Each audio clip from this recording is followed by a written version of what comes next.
Hello, this is Eric. Today is June the 13th, 2023, and in this video, we will talk about the Collor Government.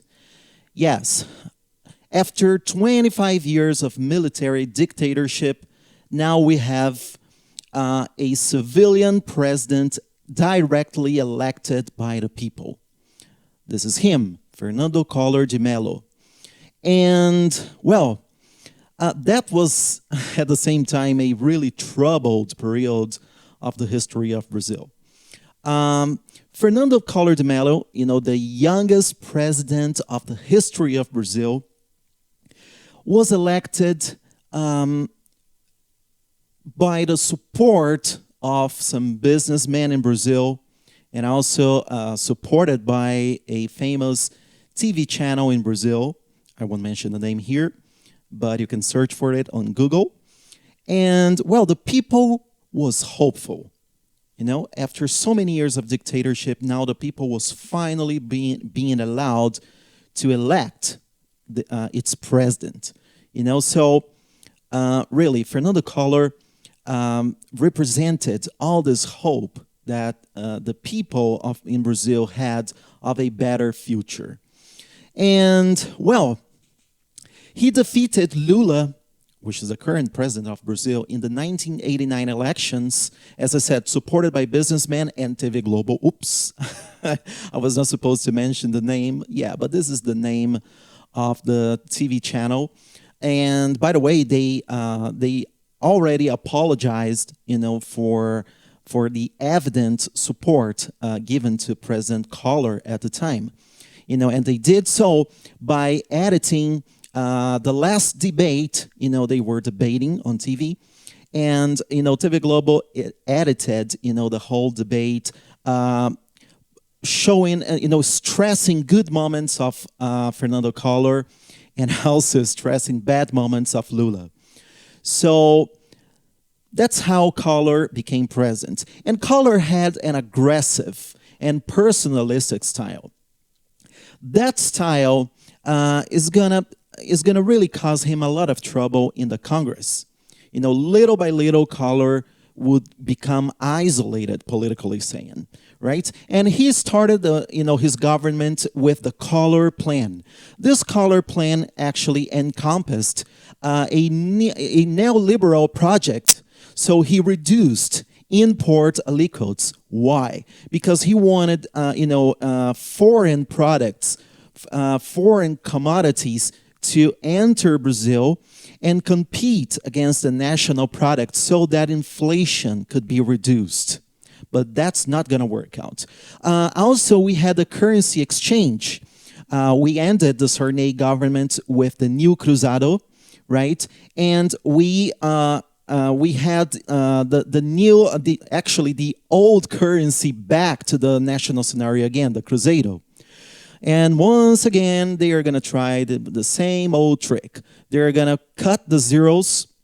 So now 1,000 new Cruzados were equivalent to one Cruzeiro.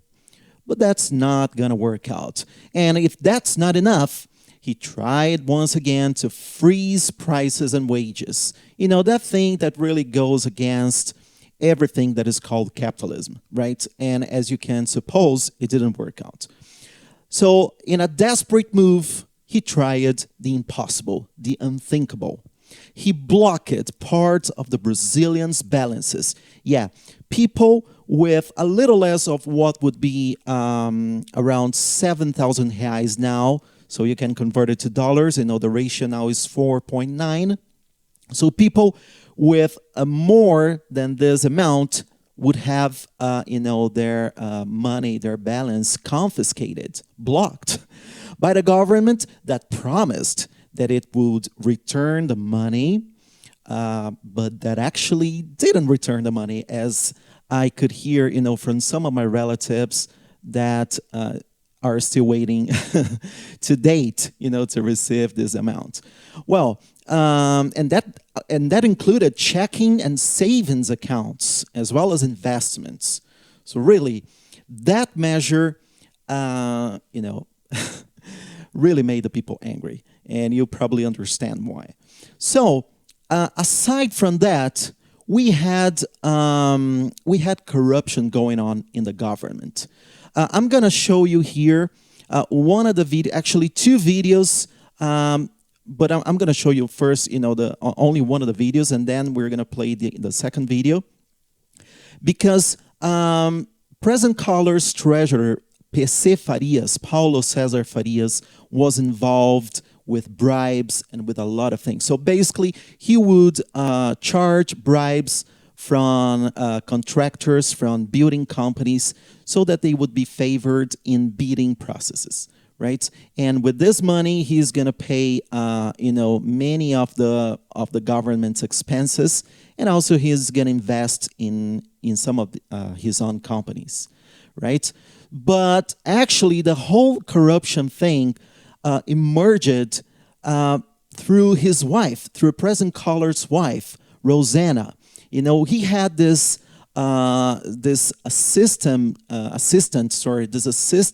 or assistants, as you wish. She had this assistant's work, and she was basically getting more money. She was charging more money than actually they were paying, for the products. So we're going to take a look here at what happened considering Paulo César Farias, because the corruption scheme in the government became really, really famous through him, Paulo César Farias. So let's take a look at it. Paulo César Cavalcante Farias era o homem de confiança do ex-presidente Fernando Collor. PC foi tesoureiro da campanha de Collor em 89 e frequentava a casa da Dinda. Naquela época, PC Farias já respondia a 20 inquéritos e estava na lista negra do Banco Central por emitir notas falsas em nome de uma de suas empresas, a Tratoral. A primeira denúncia de tráfico de influência veio em outubro de 90, com Collor já na presidência. PC teria tentado forçar um empréstimo da Petrobras à VASP no valor de 40 milhões de dólares.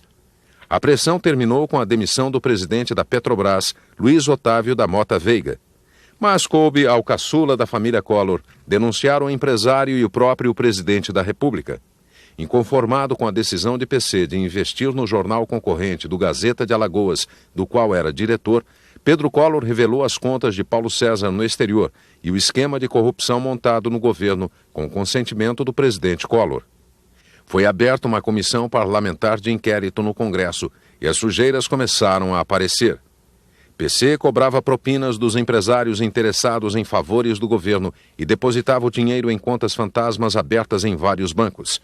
Com o dinheiro, Paulo César Farias fazia as despesas do presidente Collor, incluindo gastos com alimentos e pagamentos de empregados da casa da Dinda. Em junho de 93, PC foi condenado a 4 anos de prisão por sonegação fiscal.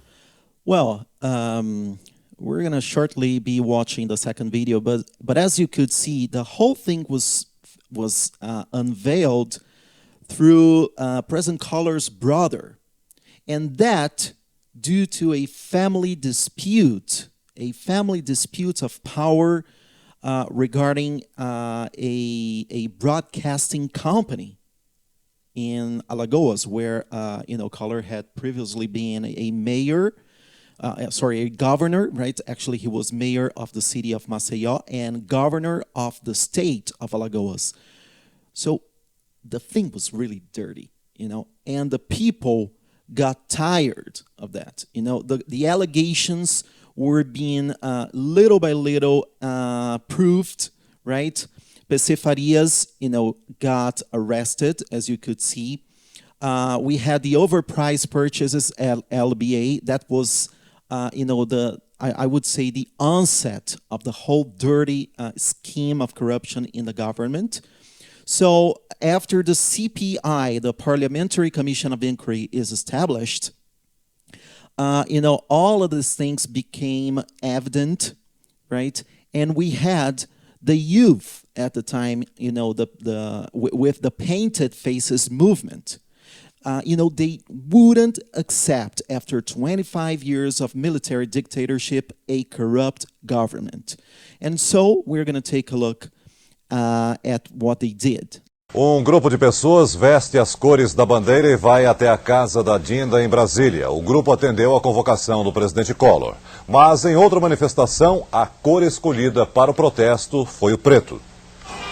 A manifestação começou cedo em frente à Catedral de Brasília. As pessoas ocuparam a esplanada dos ministérios, predominando a cor preta nas roupas, bandeiras e faixas.